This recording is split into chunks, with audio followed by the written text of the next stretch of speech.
So these are the pawns, and how they move is, as I said before, each piece, as I just talked about, describes a certain person in your life. And each piece, as people also do or have a different skill set. They have a skill set that's different from the next person. So with that said, we're going to go right into it. Pawns have the option of moving 1 or 2 squares on the first move only. So for example, the E pawn going up to E4. Now the pawn can move up to 2 squares on its first move only. After that, pawns can only go forward. Pawns can never move backwards. They're the only piece that can never move backwards. Pawns are like foot soldiers.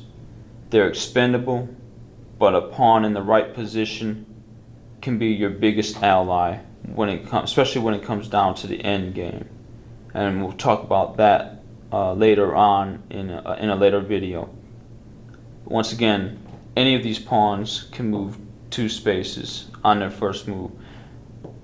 Also, pawns can move 1 space on their first move, but after that, pawns can only move 1 space at a time. So you can't go 1 and then 1, 2.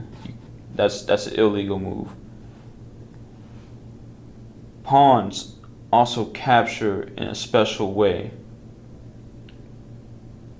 As you notice, if you have 2 pawns like this, well, you can't go forward because the pawns are blocking each other. And the way that pawns capture would be on a diagonal. So if there's a piece here or here, and it happens to be white's move, white can capture the black pawn. And that is how pawns capture. That goes the same way across the board. You capture a piece by taking the piece off the board and putting your piece on the square that pawn once occupied, or whatever piece may be on the square. So once again, you capture a piece by moving to the square which is occupied, and you remove it from the board. There's also another way that pawns capture, and this is known as en passant, as the French termed it.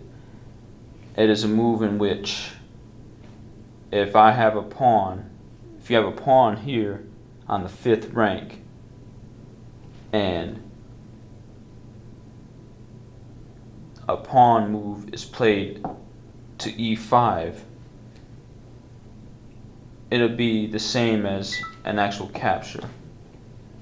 You go to the square here, because pawns can only capture diagonally. They can't capture forward, backward, sideways, nothing like that, only diagonally. You go here and you remove the piece from the board. That is known as en passant, and that pawn is out of play. So that's how the pawns work. Next piece that I want to talk about is my second favorite piece, the knight. Knights, as we know, start from the beginning.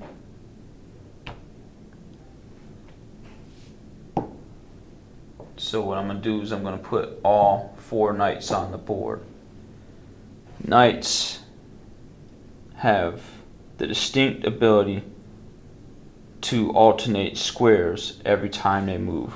And that's how you keep in mind this is known as the L shape, where you move 2 spaces forward and 1 space to either the left or to the right.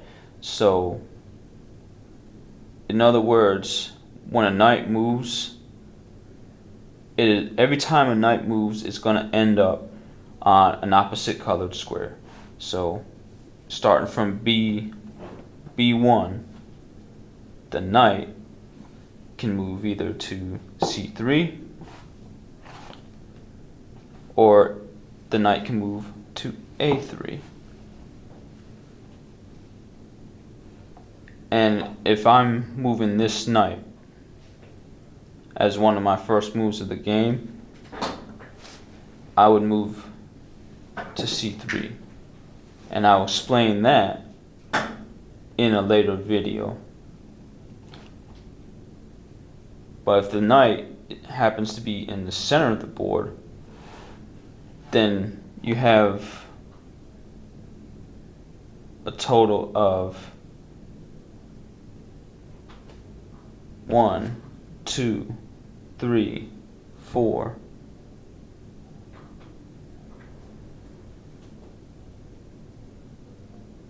5,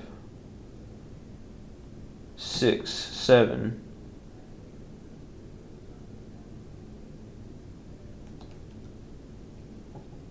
8, 9. So let me rephrase that. The knight is strongest in the center of the board. So you have a total of 1, 2, 3, 4, 5, 6, 7, 8 possible moves.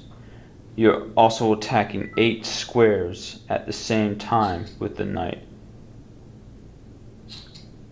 So you have a total of 8 squares that the knight is attacking at the max if the knight is in the center of the board.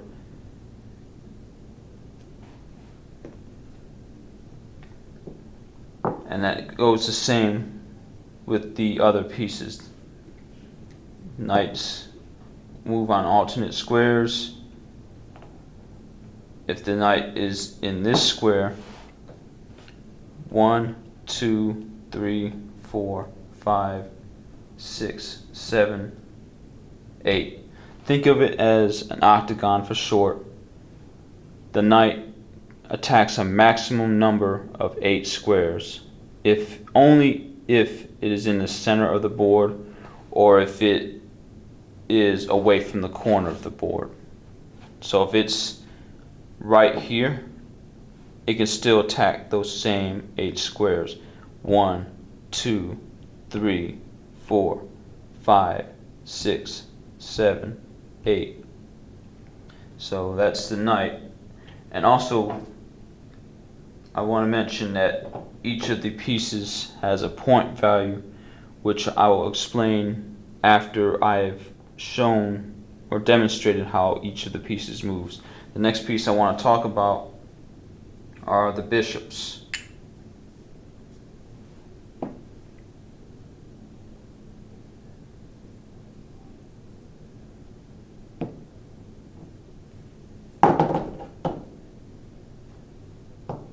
This is the starting point, starting position for the bishops in the game. Bishops move on a diagonal. And what that means is they have to stay on their own colored square. Bishops can move all the way up to here, can move up here. So the thing is that bishops, as opposed to knights, can cover more ground at a faster pace. One thing I want to mention about the knight, speaking of it, is that the knight is the only piece that can jump over pieces, and I will demonstrate that in another video.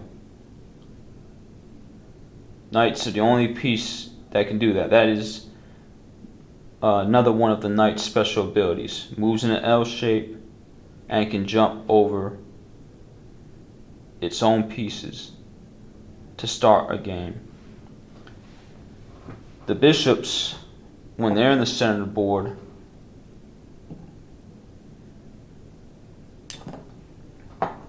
can control many more than 8 squares. Or in this case, they attack more than 8 squares.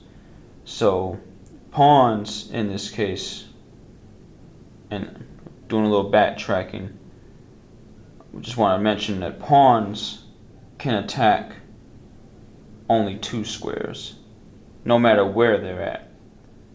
And that is the diagonals of the left and the right. Knights can attack up to 8 squares for max. Bishops can attack up to 1, 2, 3, 4, 5, 6, 7, 8, 9, 10, 11, 12, 13 squares. 13 squares at the same time. And so it's bigger difference than 8. So the bishop has range of this, this, and this. All those squares are covered by this one bishop. Same with the other bishop. Same 13 squares. That is the max number of squares that a bishop can attack at simultaneously.